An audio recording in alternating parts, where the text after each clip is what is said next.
Namasté, bienvenue dans le podcast Élévation. Je suis Charlène et ma mission est d'accompagner chacun à incarner pleinement son corps et sa lumière.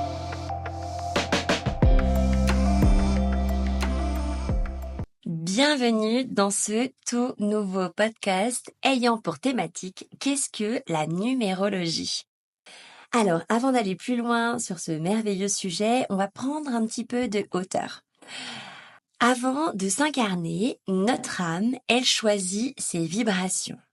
On part du principe où du coup l'âme vient s'incarner, l'âme a différentes expériences de vie et chaque incarnation étant différente. Avant de s'incarner dans celle-ci, comme dans les autres, l'âme, elle choisit l'expérience qu'elle va vivre et les vibrations qu'elle va porter sur Terre. Il est important aussi de prendre conscience que l'âme est illimitée et que le corps a ses limitations. Le corps, il a une durée d'expérience sur Terre. Le corps, il a des hauts et des bas. Il a besoin de repos. Le corps est limitant et limité. L'âme est illimitée. L'âme n'a pas de durée de vie. L'âme est puissante. L'âme peut tout manifester quand on s'y relie vraiment. On est finalement deux êtres en un.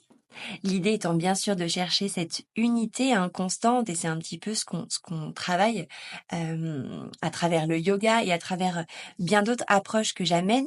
En tout cas, on est deux états en un.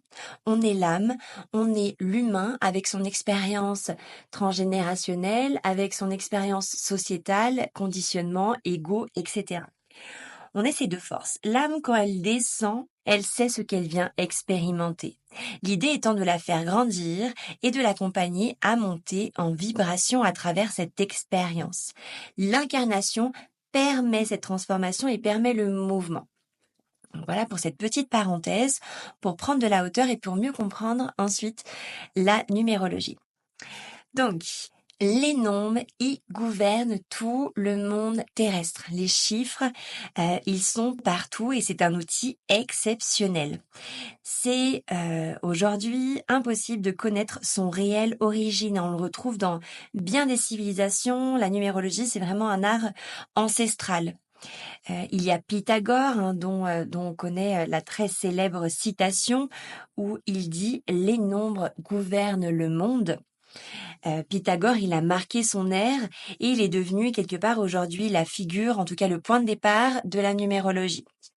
Toutefois, ça reste une connaissance très très vaste, illimitée et les traces sont impossibles à vraiment déceler. Les premières traces en tout cas. La numérologie, c'est un outil exceptionnel pour mieux se comprendre. Alors, ça n'a rien à voir avec la voyance. La numérologie, ça permet finalement d'être un peu plus dans son courant, dans son mouvement, un peu plus soi, tout simplement, de mieux se comprendre, de mieux s'incarner et de mieux vivre. Du coup, ces facettes, c'est plus et les moins que l'on peut être. Donc, c'est vraiment un art divinatoire, c'est une science. Elle donne des éléments sur les facettes de chaque individu. On va y retrouver les traits de caractère, les forces, les faiblesses. On va y retrouver la mission d'âme, le chemin de vie, les différents comportements. On va y retrouver aussi l'héritage karmique ou encore les leçons de vie. On peut vraiment aller très loin dans la numérologie. On peut même aller regarder la vibration de votre numéro de téléphone, de votre maison. Enfin, c'est très très vaste et finalement tout est chiffres, tout est vibratoire. La numérologie permet simplement ce déchiffrage. On retrouve tout cela simplement en utilisant notre état civil. Chaque nombre émet une vibration et chaque lettre est reliée à un nombre. Donc du coup, tout est décryptable en chiffres. En s'incarnant, on choisit un bagage de nombres qui correspond à l'expérience et aux expériences celles que l'on vient vivre sur Terre. Un petit peu comme si on arrivait avec un énorme sac à dos rempli d'expérience. On parle vraiment d'ailleurs de liste d'incarnation quand on arrive sur Terre. On dit qu'on a une liste d'incarnation, en tout cas d'expériences que l'on vient vivre dans l'incarnation, que l'on vient quelque part cocher.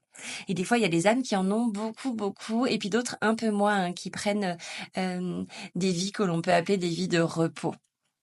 On s'écarte un petit peu du sujet, mais on pourrait aussi aller très loin sur l'expérience de l'âme, bien au-delà l'incarnation.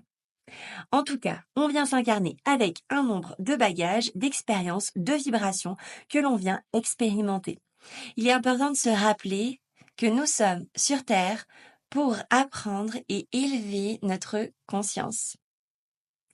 On est ici pour faire grandir l'humain, l'histoire de notre planète, l'histoire de nos générations précédentes, l'histoire de l'humanité, l'histoire de la vie. On est ici pour faire grandir l'humanité, mais aussi et surtout pour faire grandir notre âme. J'espère que ce podcast t'aura aidé, qu'il t'aura apporté des clés. Si tu as des questions, n'hésite pas à interagir avec moi dans l'espace forum du studio. Je te remercie infiniment pour ton écoute et je te dis à très bientôt. Namasté.